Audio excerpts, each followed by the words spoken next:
வணக்கம் ஃப்ரெண்ட்ஸ், இது வந்து ரோஸ்வுட்டு சேரு. இந்த சேருக்கு வந்து பியூ பாலிஷ் அப்ளை பண்ண போகிறோம்.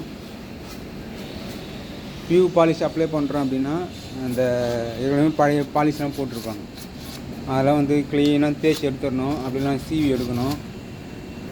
இங்கே பாருங்கள், லைட்டாக பாலிஷ் போட்டிருக்காங்க. அந்த பாலிஷை வந்து நம்ம இது மாதிரி சீவணும். தேய்ச்சும் எடுக்கலாம். தேய்ச்சி எடுத்தால் கொஞ்சம் லேட் ஆகும். இது மாதிரி சீவிட்டிங்க அப்படின்னா கொஞ்சம் குயிக்காகும். அவ்வளோதான். நல்லா நைஸ் பேப்பரில் இது மாதிரி சீவி இதுமாதிரி சீவிட்டு நைஸ் பேப்பரில் நல்லா தேய்க்கணும். தேய்ச்சிட்டு மேலே வந்து நம்ம பியூ சீலர் ஃபஸ்ட்டு அப்ளை பண்ணணும். ஏன்னா இது மேலே வந்து நம்ம பியூ சீலர் போடுறோம் அப்படின்னா ஒட்டாது, அப்படியே பேத்துன்னு வரும். நல்லா கேட்டுங்க, மரம் வர மாதிரி வந்து சீவணும். சீவி தேய்ச்சிடணும். அந்த பழைய பாலிஷ் அதில் இருக்கக்கூடாது. அப்படி இருந்தால் ஒட்டாது. மேலே பியூ பாலிஷ் வந்து ஒட்டாது. அப்படியே மைக்கா பேப்பர் மாதிரி ஊசின்னு வரும். லைட்டாக கீரல் பட்டாலும் ஸ்ட்ராங்காக இருக்காது, கிரிப்பாக இருக்காது பாலிஷ் மரத்தில். அப்படியே கீரல் விழுந்த மாதிரி ஆகும்.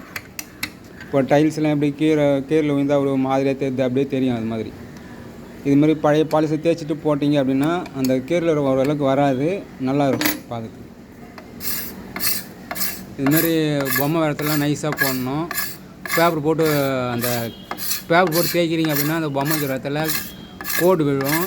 அந்த கோடெலாம் விழாத அளவுக்கு நைஸ் பேப்பரில் தேய்க்கலாம், ஸ்மூத்தாக தேய்க்கணும்.